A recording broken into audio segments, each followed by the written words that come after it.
Y en esta intención de hacer estas entrevistas al natural, que es así como le estamos llamando a este ciclo, de conversaciones con personas que de alguna manera tienen experiencia en yoga y buscando compartir un poco de esas experiencias, tal vez alguna anécdota o algún comentario para aquellos practicantes que queremos estudiar, avanzar o encontrar otro destino dentro de lo que es el proceso del yoga. Esta vez me encuentro conversando con Paya Irigoyen de Centro Dharma. Es así, ¿verdad? Sí, exactamente. Dharma Yoga Integral, porque hay otro centro Dharma. Bien, Dharma Yoga Integral, perfecto. Bueno, Paya, muchas gracias por tu tiempo, primero que nada, por la disposición a prestarte para esta conversación amistosa, relajada y distendida, como pretende ser este ciclo de entrevistas al natural. Contanos un poquito de cuánto hace que estás en yoga, qué es el yoga para vos, cómo llegaste a él.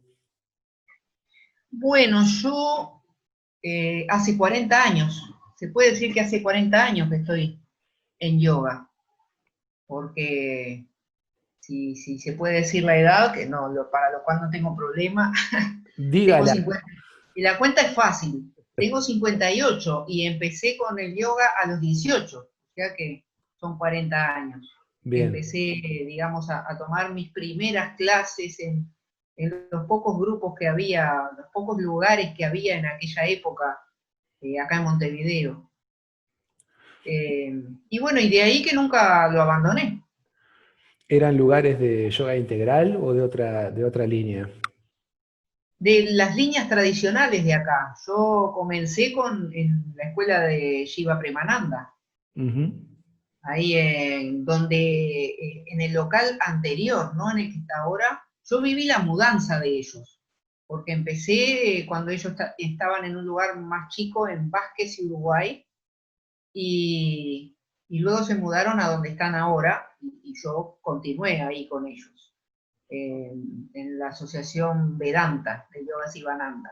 Ujú. Después me pasé para la escuela de Vishnudevananda, la de Kanti, ahí en En la calle Acevedo Acevedo Díaz. Díaz, Ujú. ahí está, en Acevedo Díaz.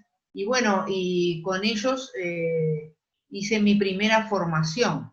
Digamos que la formación que hice fue con Vishnudevananda allá en las Bahamas. Ajá.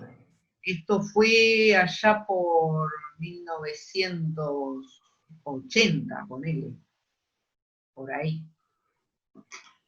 Y de ahí fue que no volví a Uruguay por unos años porque me dediqué, como acá no había mucho donde aprender yoga, aproveché ya que había salido del país y me dediqué a investigar. Bueno, me quedé bastante tiempo con la escuela de Vishnudevananda, a la cual le agradezco mucho esos primeros aprendizajes, los guardo en mi corazón, son grandes recuerdos que tengo de esa vida de ashram.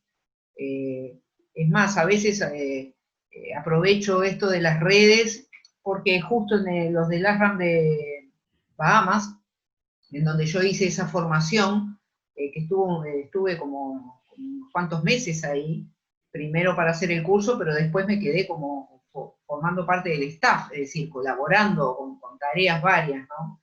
Ujú. Y resulta que están haciendo transmisiones por Facebook Live de las dos ceremonias del día que se suelen hacer en la escuela Sivananda. Y bueno, y me encanta porque me llega la notificación y ahí estoy yo, aparezco si puedo, si no tengo que dar alguna clase. Me encanta rememorar todo eso y acompañar, desde acá acompañar a través de la red. Después fui al ashram de New York, que tenía Vishnu de Bananda, y después al de Canadá, en donde estuve un mes, también colaborando, todo fue como parte del staff.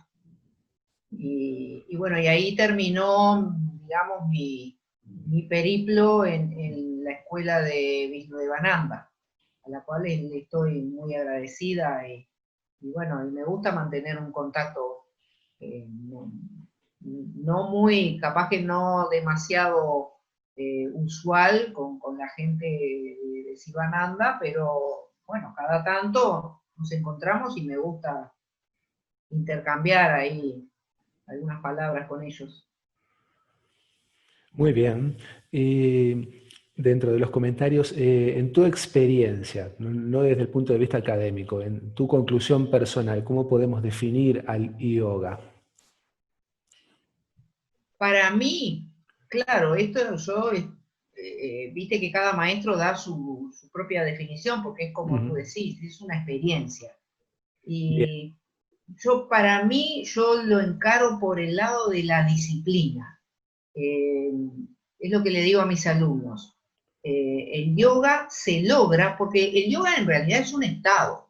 Ujú. El yoga es un estado de unión. Pero claro, ¿qué se necesita para lograrlo? Disciplina. Por eso yo eh, me gusta unir estos conceptos de que el yoga es un estado, explicar que el yoga es un estado, tratar de que el alumno, el que se acerca a esta escuela, entienda que el yoga es un estado, porque si tú le preguntas a tus alumnos, viste que te dicen el yoga es armonía, el yoga es paz, y Sí. claro, les digo, eso es lo que se logra, es el efecto del Ujú. yoga. Pero, ¿qué es el yoga? Y bueno, es un estado, para mí, yo lo explico así, es un estado que se logra ¿cómo? Bueno, con mucha disciplina, porque hay que hacer varios ajustes y hay que tener disciplina para lograr esos ajustes. Y ese estado es un estado, digamos, de la mente, es un estado del alma, es un estado físico. ¿Cómo podés comentar ese estado? Sí, es un estado integral, porque es un estado de la mente, es un estado, bueno, y es un estado más que nada espiritual. Ujú. Entonces, como es un estado espiritual, claro, se afecta, digamos, beneficia a la mente y al cuerpo físico. Es un estado en el que logramos integrar, o sea, es un estado de integración, logramos integrar cuerpo, mente y espíritu y el alma. Ujú. ¿Y se integra sobre sí mismo o se integra a otro elemento externo? No, no, a ningún elemento externo. Es una integración que logramos con nosotros mismos. Ahí va, con nosotros mismos. Ujú. ¿La disciplina cómo sería? Bueno, ahí yo soy más bien abierta, porque no podemos imponerle a nuestros alumnos una disciplina específica. A cada alumno hay que proponerle lo que cada alumno puede llevar adelante. Algunos necesitan disciplinas más estrictas, otros necesitan disciplinas eh, más flexibles. Y claro, a mí me gusta también esperar que el alumno me pida, algunos hasta me reclaman eh, un sadhana, por ejemplo. Mm. Entonces, porque es muy importante el trabajo, es lo que hacemos mucho hincapié en nuestra escuela, es el sadhana, es decir, la práctica diaria que cada alumno tiene que realizar, no solo venir a tomar clase, sino la práctica que le damos y que cada uno tiene que empezar a realizar en sus casas. Entonces ya eso es una disciplina básica que el alumno va integrando en su vida. Empezamos por ahí, con algo sencillo que el alumno vaya integrando. Entonces, claro, a medida que va avanzando, ahí es donde tenemos que cuidar, los maestros tenemos que cuidar, eh, observar cómo viene avanzando ese discípulo o alumno e ir apoyando, acompañando e ir dándole más tareas, si vemos que las puede abarcar, obviamente. Tampoco es cuestión de ahogarlo con la disciplina. ¿Y estas tareas en qué consisten? Bueno, depende del grado de aprendizaje que esté teniendo, pero acá empezamos con práctica de primer nivel, bueno, básicamente es práctica de asanas y práctica de intentos de meditación. Yo les digo que vengan a la meditación acá presencial y que después esa misma propuesta la intenten practicar en sus casas. Así que empezamos con asanas, meditación, después vamos integrando algún pranayama, después vamos integrando algún mantra, vamos integrando el estudio también, por ejemplo, el estudio de la Bhagavad Gita, textos así que les vamos sugiriendo, los Yoga Sutras de Patanjali, que en realidad el alumno que está así como iniciándose en el primer nivel de formación, estos textos no les resultan muy sencillos. Entonces simplemente les decimos bueno, que les den así una leída durante un par de meses, pero después, unos pocos, un muy poco porcentaje, se enganchan con la Gita, por ejemplo, con la Bhagavad Gita. Después le cambiamos los textos, ya le vamos pasando otros textos más de... Los textos de asanas, por ejemplo, esos son los que más les gustan a la gente del primer nivel de formación.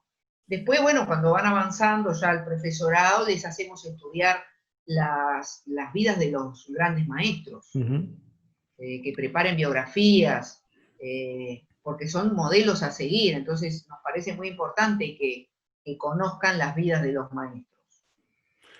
Ramana Maharshi, Shankaracharya, Sivananda. Claro. Nombrabas al pasar, dentro de estos últimos comentarios, a Patanjali. ¿Qué opinión te merece los Yoga Sutras? Para mí, a mí es un texto que me gusta porque para mí es hizo un estudio de la mente ahí, Patanjali. Muy interesante, muy concreto como era la lectura de aquella época, ¿no? Muy concreto, sin grandes explicaciones. Y me parece importante que lo tengamos en cuenta. Me parece importante.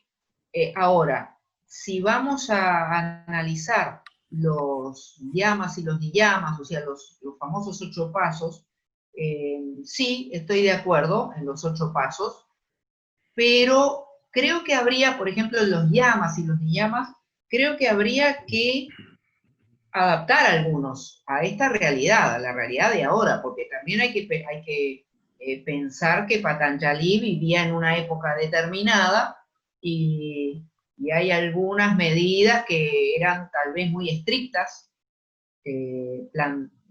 para plantearlas en esta época, me refiero. Por ejemplo, el niyama, el primero de los niyamas, la pureza. Porque viste que lo que expresa Patanjali es que ese niyama te llevará a rechazar tu propio cuerpo y el de los demás. Bueno, ves, esa visión a mí me parece bastante extrema. Claro. Bastante extrema. Entonces, bueno, hay que también adecuar a la época, algunas medidas que se tomaban o que los maestros sugerían en aquella época. Hay que actualizarlas. Creo que no era para tanto hoy en día. Tal vez sería un comentario que buscaba desarticular la mente del estudiante para justamente movilizar algo en él, de pronto, ¿no? Claro, o sea, está bien lo de la higiene, está perfecto, porque en aquella época mucha higiene no había, según tengo entendido. Sí. Por ese lado está perfecto, pero lo de que te lleve, de que él te sugiera rechazar tu propio cuerpo, lo que pasa es que en aquella época estaba de moda la vida ascética, el autocastigo, la autoflagelación, cosas que hoy en día ya no son tan extremas, ya no son bien vistas. Entonces hay que actualizar todo eso. Y respecto del Gita, ¿consideras que es un texto que hoy, con el mismo criterio que estás diciendo, es posible poder ponerlo en marcha de alguna manera? O que, si no ponerlo en marcha, que su lectura promueva un determinado tipo de reflexión sobre la construcción de la vida de hoy? La Gita sí me parece fundamental y muy aplicable. muy aplicable, porque son enseñanzas fundamentales para el crecimiento interior. La Gita, ahí Krishna nos transmite enseñanzas filosóficas, enseñanzas de vida, enseñanzas morales, y enseñanzas de vida también, o sea, cotidianas, digamos, comportamientos cotidianos. O sea, para mí es un texto que ese sí es fundamental, fundamental, y tampoco es tan inaccesible. Puede ser que le cueste a la persona que recién se introduce en estos temas, pero creo que con la ayuda de alguien, con la guía de alguien que le vaya explicando ciertas bases, o que lo retome en una de esas cuando ya el alumno, el discípulo, el que va transitando el camino del yoga, ya tenga unas bases. Entonces lo va a entender mejor. Ya que estamos en el Gita es uno de los modelos que dentro de la concepción del yoga integral, Sri Aurobindo utilizó para su conformación. Esta presencia en el yoga integral, ¿cómo se da en tu caso? ¿Cómo llegaste al yoga integral? ¿Cómo te quedaste en él? ¿Qué encontraste en él que te hizo plantarte en ese lugar y, no digo abandonar los otros, pero de pronto ponerlo en un nivel más intenso en tu vida que las otras formas de yoga que nos contabas un rato atrás? Lo que pasa que, Gerardo, a ver, yo lo que creo es que creo que la mayoría de las escuelas están practicando yoga integral. Ujú. Porque, a ver, si vamos a las escuelas tradicionales de acá, la escuela de Shankaracharya, perdón, la escuela de Shiva Premananda, eh, más que nada, Shiva Premananda era un maestro de Jnana Yoga, pero bueno, Ujú. en su escuela, en su centro se practican asanas, pranayama, meditación, Jnana Yoga, o sea, es una escuela de yoga integral. Se Ujú. integran distintos métodos. Yo creo que, no sé, la verdad, si hay una escuela que practique un solo método, porque ni siquiera hoy en día los Krishna, como están ahora con las renovaciones que han tenido, con la generación de ISKCON, ni siquiera ellos están ahora solo con el Bhakti. Ujú. Hasta los Krishna ahora se han abierto a la práctica de asanas. Uno va a una finca, que el año pasado visité una finca en Argentina, una finca creo que era ISKCON, porque ahora no sé, se ha complejizado la organización. ISKCON por un lado y no sé qué otro por otro lado, bueno, no sé, han tenido divisiones. Y Ujú. entonces hasta ellos son más abiertos.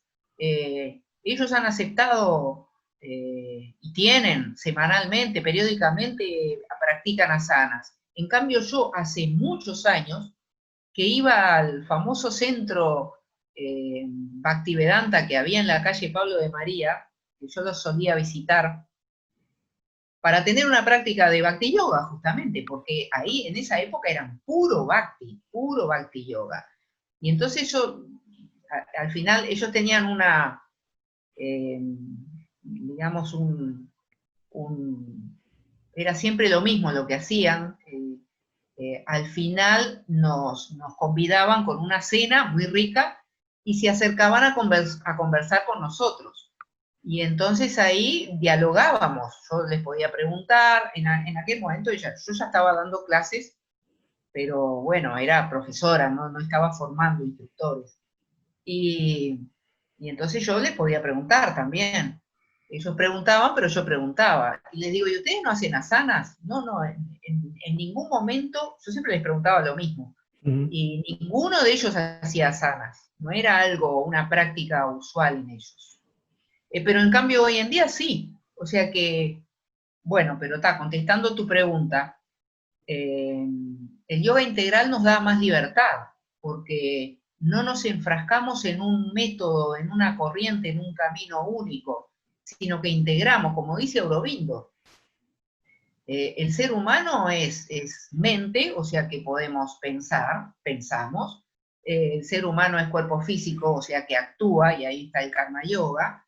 El ser humano también es espíritu, corazón, y ahí tenemos la devoción, el bhakti yoga, y también, bueno, tenemos cuerpo físico, entonces ahí es donde practicamos, utilizamos el cuerpo físico para buscar la realización a través del hatha yoga.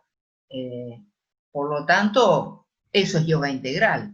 Y bueno, y eso es lo que me gusta, integrarlo todo. Ahora, lo que me parece importante también es cuando doy clase acá, cuando damos clase acá en la escuela, por más que sea una escuela de yoga integral, yo no voy a integrar en una clase que se sabe que es de asanas, no voy a integrar la devoción, o si lo hago muy cada tanto, porque sé que hay alumnos que no quieren saber nada con lo devocional. Entonces lo que suelo hacer es separar, es decir, esta es una escuela de yoga integral, pero lo que hago, pongo aparte, un evento así asado, o sea, alguna ceremonia, por ejemplo, en donde haya cantos devocionales. Una clase Entonces, extra, digamos, de mantras, exacto, kirtan. cada tanto Claro. propongo eso y viene, el que le gusta, viene, el que no le gusta, no viene. Perfecto. Ujú. ¿Y puede decirse que el yoga integral es la forma más adecuada para los tiempos que vivimos hoy? Yo creo que sí. De hecho, es lo que se está dando así, como te Ujú. explicaba, se está dando solo. Sí. Mira, Claro, claro. las escuelas se autodenominan, bueno, Kundalini, porque hasta el Kundalini, digamos, a ver, ¿no te parece a ti que el Kundalini, te hago yo preguntas a ti también, ¿no te parece que el Kundalini puede ser considerado yoga integral? Porque tiene mantras, mucho trabajo respiratorio, trabajo bueno, trabajo físico también, asanas. Eh, También podemos considerar que es un Y, yoga integral. y yo Entonces yo creo que hay que podría, camino, sí. yo respondería con una pregunta. ¿Qué yoga no es Kundalini? Exactamente, exactamente. Ahí coincido contigo. Contanos un poquito de tu experiencia con Vishnu Devananda. ¿Cómo era él? Distante, distante. Ujú, Era, claro, no, yo no sé, nunca me pude acercar a él porque también era mi modalidad, ¿no? ujú. De mucho respeto y de no acercarme. Pero además en aquella época eran los maestros de masas, Claro. a los que los maestros de masas eran como inalcanzables. Entonces yo sí me acercaba a los swamis eh, que estaban, digamos, colaborando, o sea, de su escuela, sí me lograba acercar y bueno, algunos eran mucho más abiertos y estaban ahí como entre nosotros, pero Vishnudevananda, bueno, estaba presente en las dos ceremonias del día y después se retiraba, ya no compartía más con la comunidad, se iba para sus aposentos y ya no lo veíamos más en todo el día, por eso para mí era distante. ¿Eso lo ponía él o surgía naturalmente, digamos, por su investidura que la gente medio se cohibía de acercarse a él? Yo, la verdad, no veía que muchos se acercaran a él, Ujú. porque él, ya te digo, él llegaba en el momento que ya estábamos todos dispuestos para la ceremonia y se iba eh, casi que antes de que terminara, se iba a sus aposentos. Ujú. Entonces, no comía con nosotros, no alternaba con nosotros. Por eso nunca lo vi tampoco nunca vi ni escuché comentarios de que nadie se acercara a él, Claro. eh, a no ser alguna que fuera, que se convocara alguna de las karma yogis para ir a colaborar con alguna tarea en sus aposentos, en su casa. Bueno, Ujú. ahí sí, ay, entonces era todo un evento y venía y nos contaba eh, qué experiencia más sublime estar así como más cerca de él. Pero él dirigía algún evento dentro de toda la formación o dentro de las actividades de la ARRAN, sí. Sí, sí, los satsangs Ujú. y las meditaciones y los cantos. Sí, Ahí sí, va, sí. ahí va, ahí va, ahí va. 2 veces al día, 2 veces al día. Ese era el momento de charlar con él, digamos. Claro, así como en público. Ujú, Pero creo, yo no me acuerdo que se le preguntara algo. No ujú. me acuerdo, la verdad. Bueno, el idioma también él no hablaba español y yo no hablaba, allá era en mis comienzos, eso mucho, no tenía fluidez con el inglés yo. La Claro, formación se hacía con traducción al español. ujú. Entonces el satsang era traducido. Claro, claro, eso lentece un poco. Ahí está. Y después otro capítulo importante porque al estar en yoga es inevitable la referencia de hablar de India, digamos, ¿no? Como que es prácticamente la meca de todos los yogis pasar alguna vez en la vida por la India. ¿Cómo fue ese paso Exacto. tuyo por ahí? ¿Dónde estuviste? ¿Qué recordás así que te haya impactado fuertemente de esa experiencia?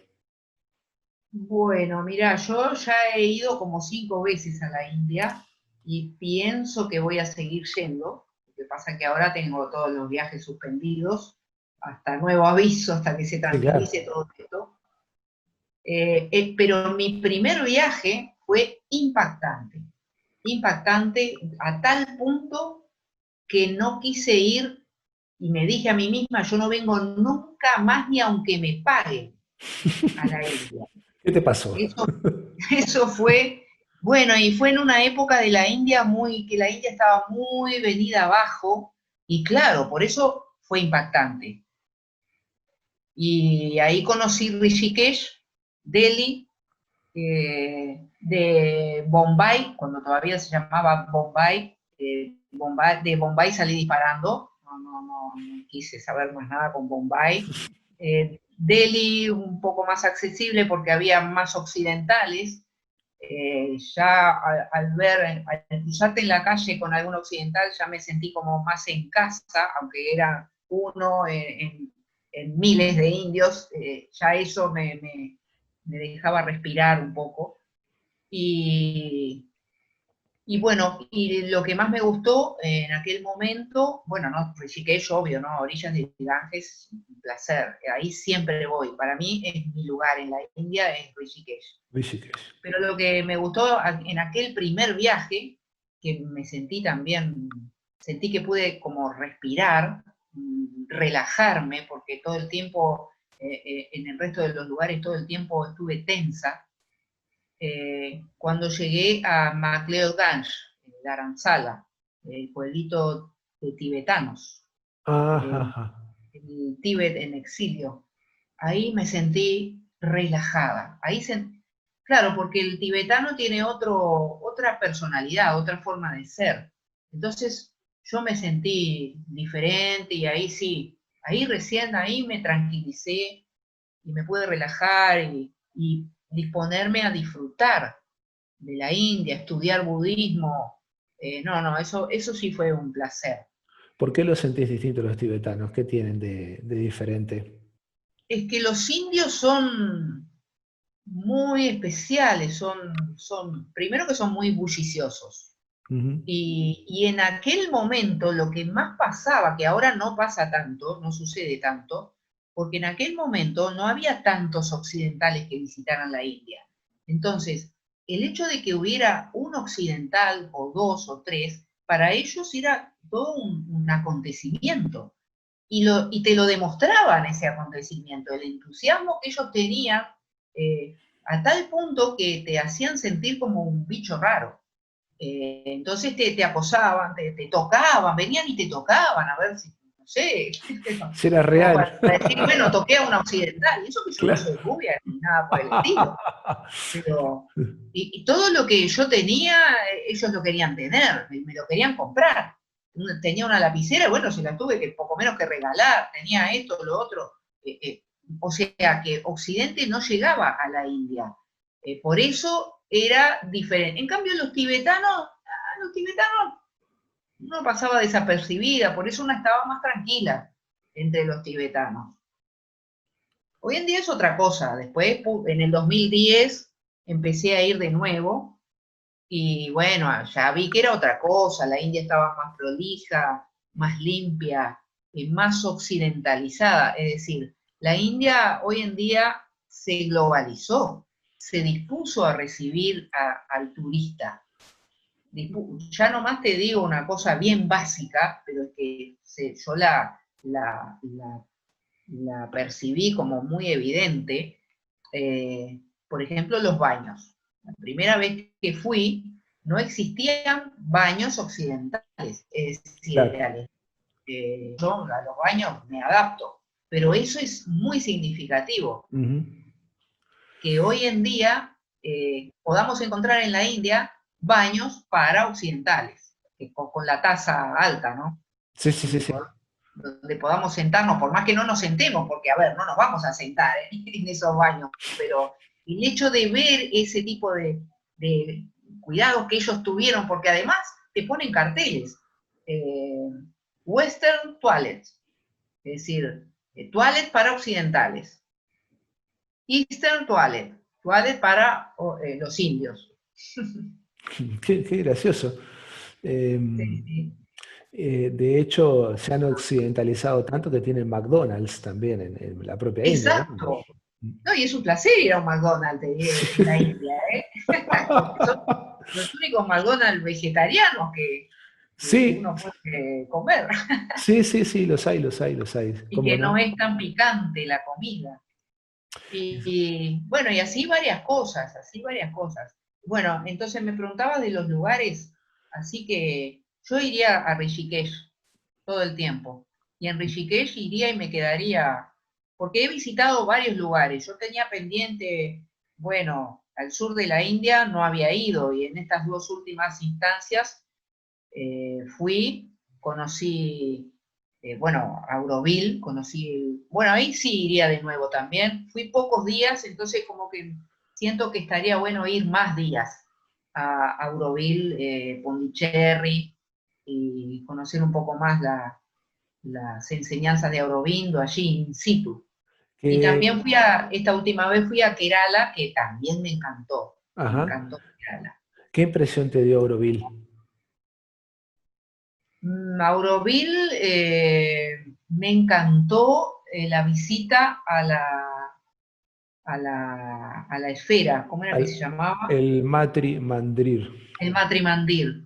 No, esa fue una experiencia Única. sublime, Sí, sí, sí, sí, sí. única, sublime. ¿Verdad? Entrar ahí, está la energía ya dispuesta como para que uno realmente llegue a ese estado pensado por la madre, porque Matri Mandir fue todo pensado por la madre, ¿no? Sí, sí, sí. Fue ideado por ella y es impresionante. Yo ahí sí que iría de nuevo y lo que lamento de ese lugar es que solo se puede entrar bueno, claro, porque es mucha gente la que quiere entrar siempre, entonces lo Claro. organizan muchísimo, con horario, con recorrido, con minutos contados, Ujú.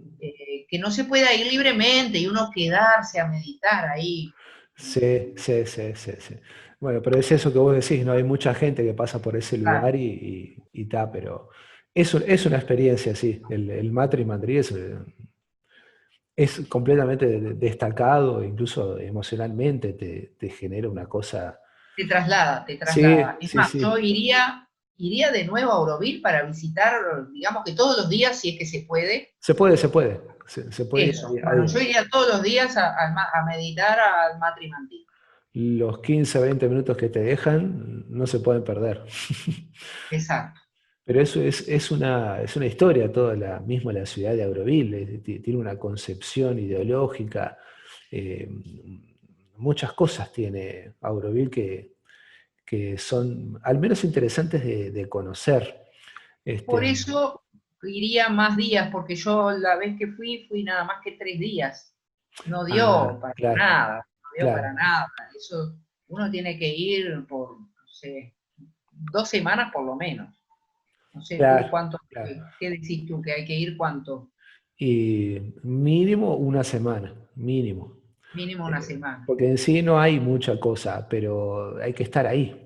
claro. y pasar varias veces por el Matri Madrid y no sé, hay cosas para recorrer ahí que solo estando ahí podés pasar por esa experiencia. No encontré un punto parecido en los lugares que yo puntualmente estuve. Ahí sí es como un lugar verdaderamente destacado. Sí. ¿No crees que hay como una especie de, no sé cómo decirlo, pero tal vez una sobrevaloración de la espiritualidad de la India en cuanto al ir a ese lugar y buscar una experiencia, en Mm. lugar de pronto, no sé, buscar una experiencia en el propio lugar donde uno vive? O sea, eh, claro, porque uno puede, pienso yo, ¿no? Que desarrollar una experiencia espiritual acá en Montevideo la puede desarrollar perfectamente. Entonces, ¿por Ujú. qué hay que ir allá? ¿Cuál es el misterio de ir hasta allá? O sea, hay algo que fascina a la mente y que cautiva, o tal vez sea un aspecto energético del propio lugar que la presencia de tantos yogis a lo largo de tantos años han dejado ahí, uno siente como una especie de magnetismo por pasar por ese espacio, a ver si se le pegotea un poco de sabiduría, capaz, ¿no? ¿Qué decís vos? Sí, yo ¿Qué lo tiene ahí? que, yo lo que le digo a mis alumnos, a todos les sugiero que por lo menos una vez en su vida tienen que ir a la India. Pero a la vez les digo, miren, la India no es para todo el mundo. A algunos les digo, no, no, tú todavía no, tú no. A algunos les digo, no, no, tú no vayas a la India.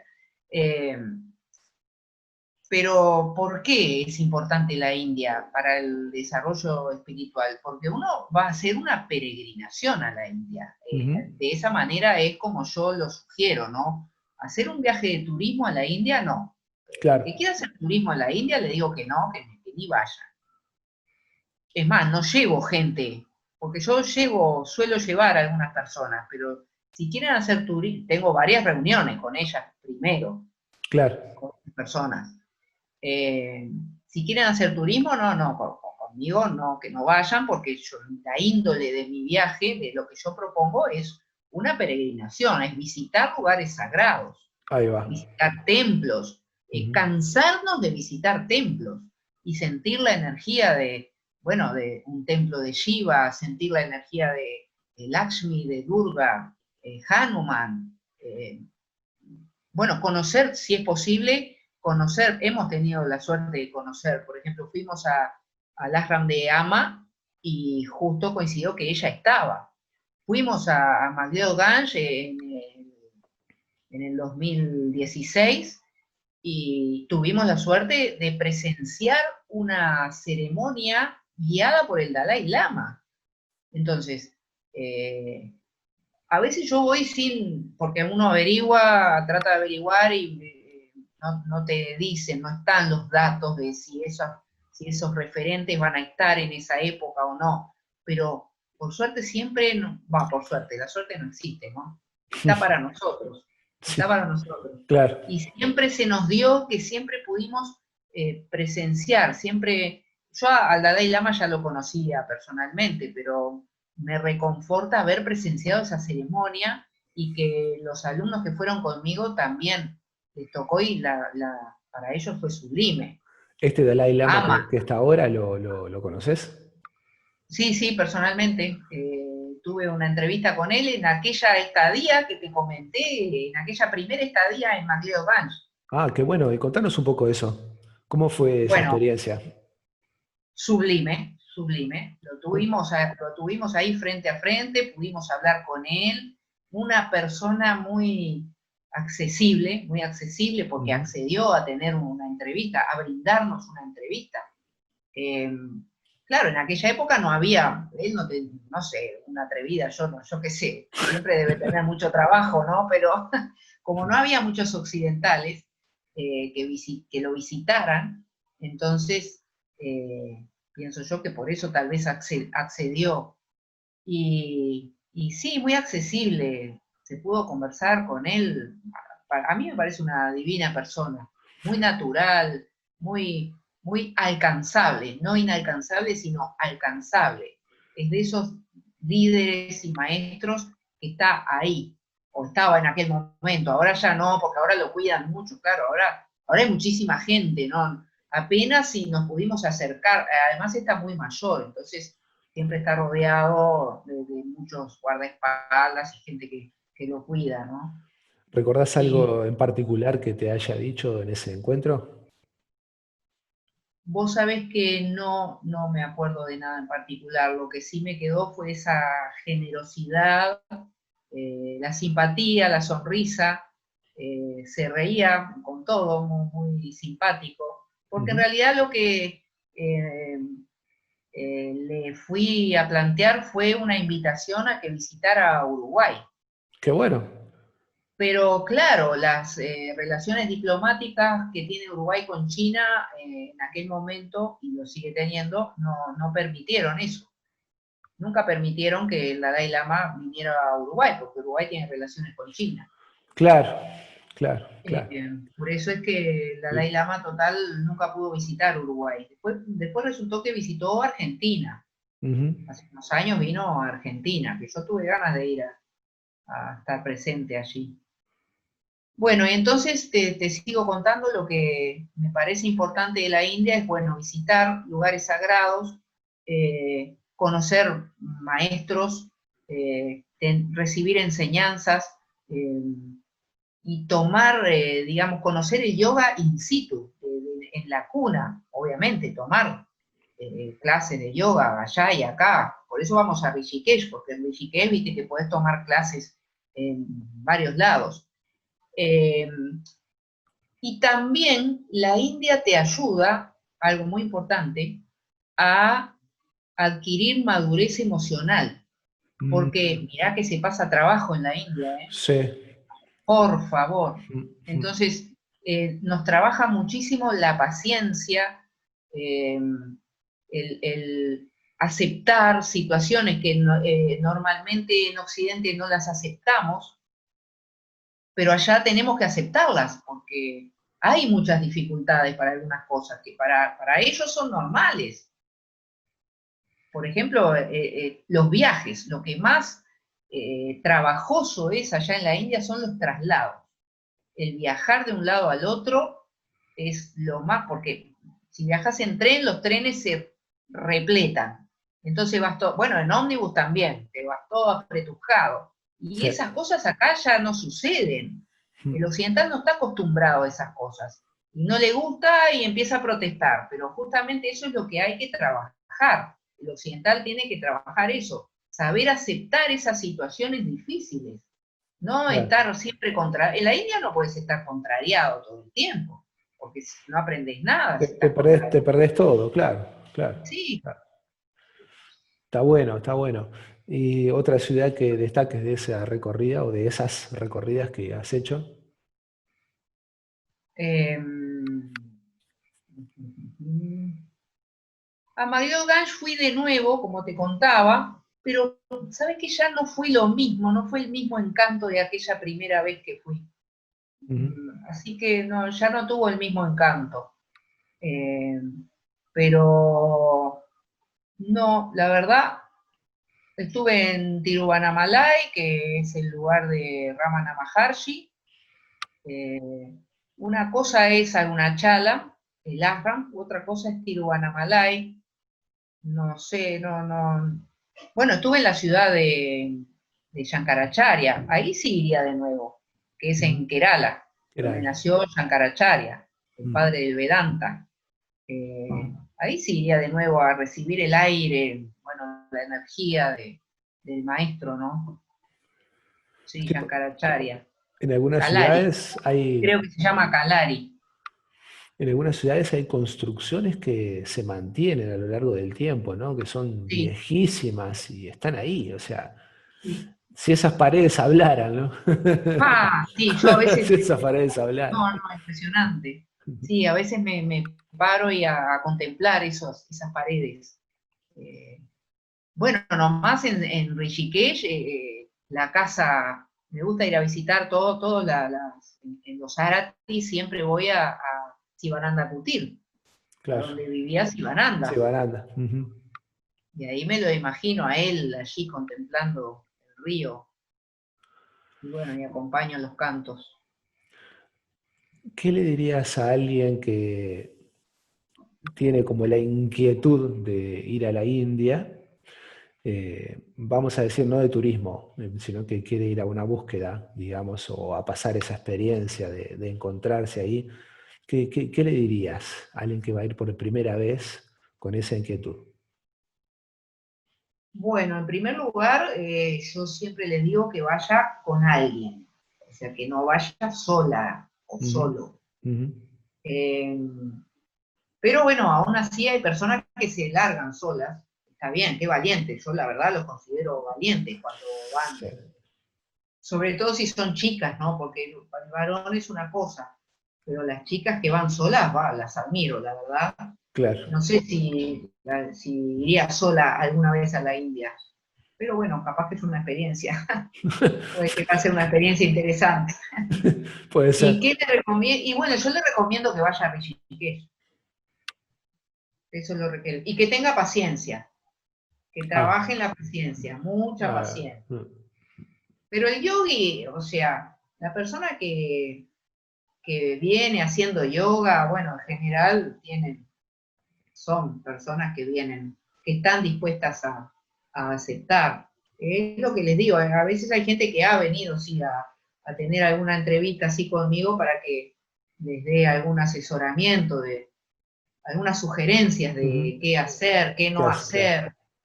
Eh, si yo qué sé, cosas cotidianas, si son mujeres, les digo que después de cierta hora no anden solas Ujú. en las ciudades grandes, ese tipo de cuidados. Bueno, y con la comida, cuidados con la comida también, eso es Y, importante. y el agua.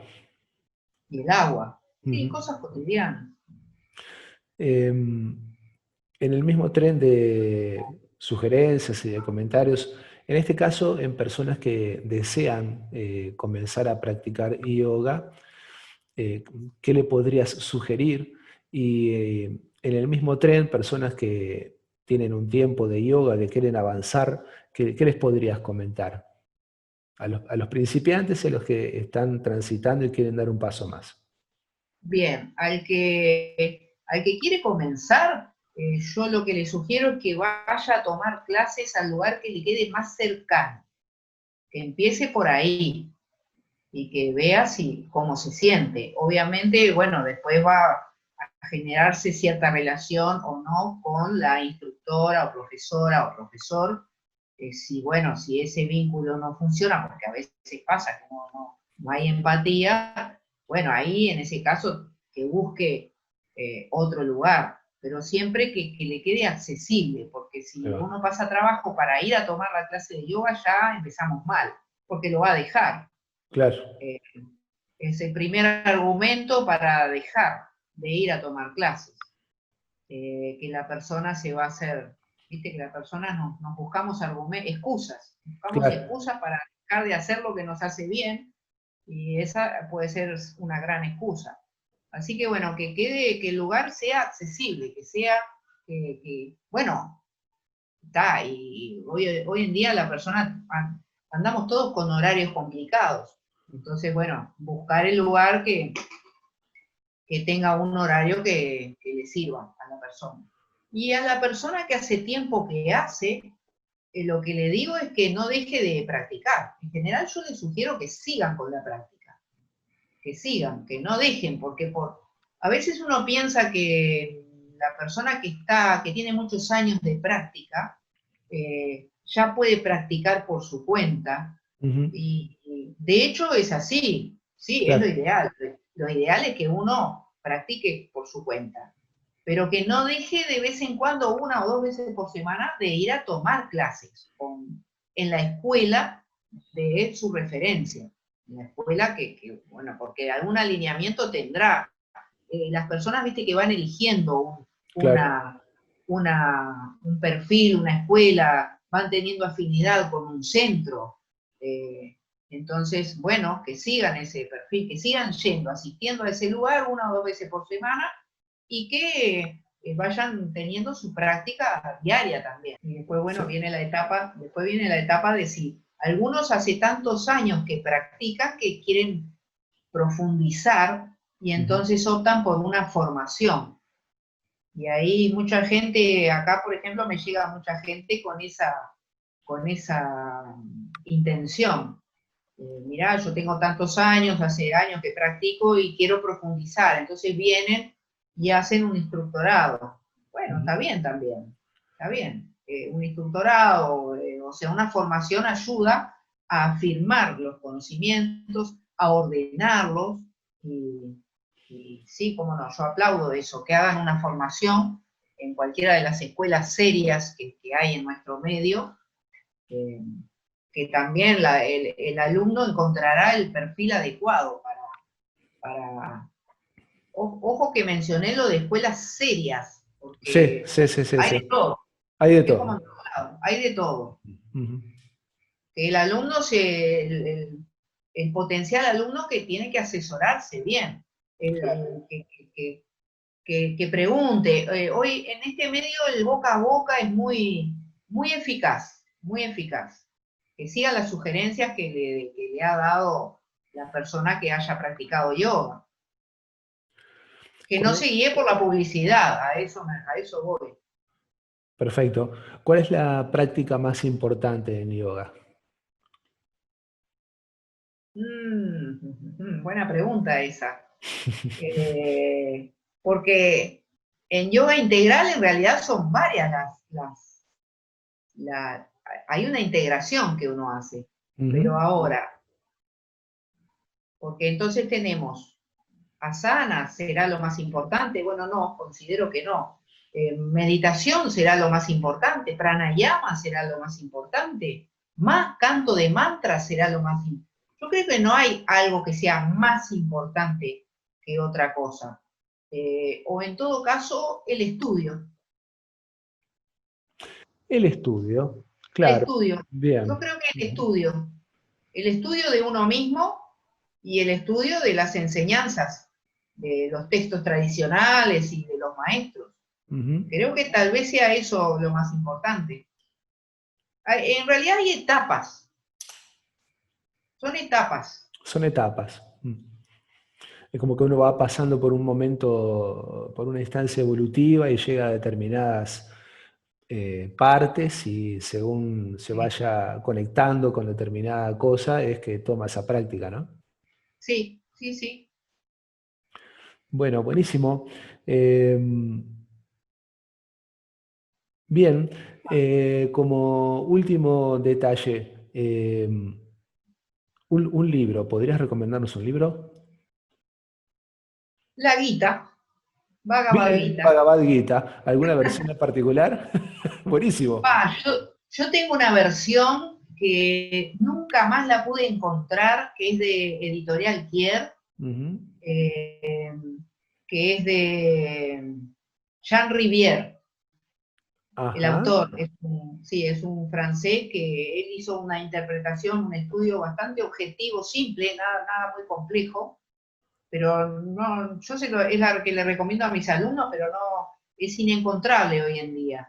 La versión de Jean Rivière, de Editorial Kier, de bien. la Bhagavad Gita. Bueno, bueno, lo tomaremos en cuenta. Capaz que lo localizamos en alguna biblioteca perdida Sí, o por sí, sí, internet. Alguien que tenga una habilidad importante, capaz que se pecha con esta versión. Y bueno, ¿quién te dice, eh? ahí está. Bueno, un gusto, Paya. Gracias por tu tiempo de vuelta. Muy enriquecedora conversación y como es el sentido de este tipo de contactos, totalmente natural. Bueno, un gusto, la verdad, y aplaudo bueno, el trabajo, esta labor, tu creatividad también por emprender esta labor que estás haciendo. Así que, ¿cada cuánto la haces? Una vez al La- mes. una vez al mes. Bueno, vamos, lo tendremos en cuenta. Y un placer, la verdad, un placer estar acá. Muchas gracias, Namaste. Gracias, namaste.